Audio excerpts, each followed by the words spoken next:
ईनच्या माध्यमातून भविष्यात होणाऱ्या उपक्रमात माझा सक्रिय सहभाग असेल।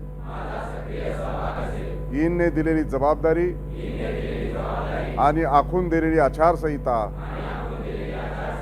तसेच नियमांचे मी काटेकोर पालन करेन। ईन व्यासपीठाच्या माध्यमातून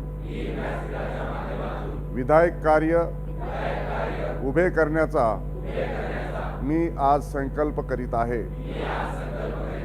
जय हिंद, जय महाराष्ट्र। धन्यवाद साहेब।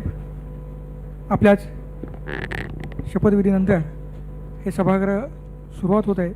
तत्पूर्वी मला ईन विषयी 2 मिनटं सांगायला आवडेल की 19 ऑगस्ट 2014ला ईनची स्थापना मुंबईमध्ये सकाळचे मॅनेजिंग डायरेक्टर अभिजित पवार सरांच्या संकल्पनेतून झाली आणि त्यानंतर हे 8 मंत्रिमंडळ पूर्ण होऊन हे 9वं मंत्रिमंडळ आज सुरू होते। हे मंत्रिमंडळ महाराष्ट्राच्या कानाकोपऱ्यामध्ये प्रत्येक जिल्ह्यात तालुक्यात महाविद्यालयामध्ये नवीन उपक्रम, सामाजिक उपक्रम असतील किंवा समृद्ध समिट, कला महोत्सव यांसारख्या उपक्रमामध्ये सहभागी घेत असतात। गेल्या 2 वर्षापूर्वी आम्ही मुंबईला एक आंतरराष्ट्रीय समिटसुद्धा या विद्यार्थ्यांबरोबर घेतलं होतं। आत्ता आम्ही दुबईला सुद्धा समिट घेण्यासाठी विद्यार्थी नाव नोंदणी केलेली होती, परंतु झालेल्या युद्धामुळं ते आपण थांबवलेलं आहे। परंतु येणाऱ्या काळामध्ये हे विद्यार्थी वेगवेगळ्या उपक्रमाच्या माध्यमातून नेहमीच सकाळ आणि ईनबरोबर सहभागी राहतील असा विश्वासाने हे पुढे येत आहेत। मी सभापती महोदयांना विनंती करेन की आपण विद्यार्थ्यांना मार्गदर्शन करावं।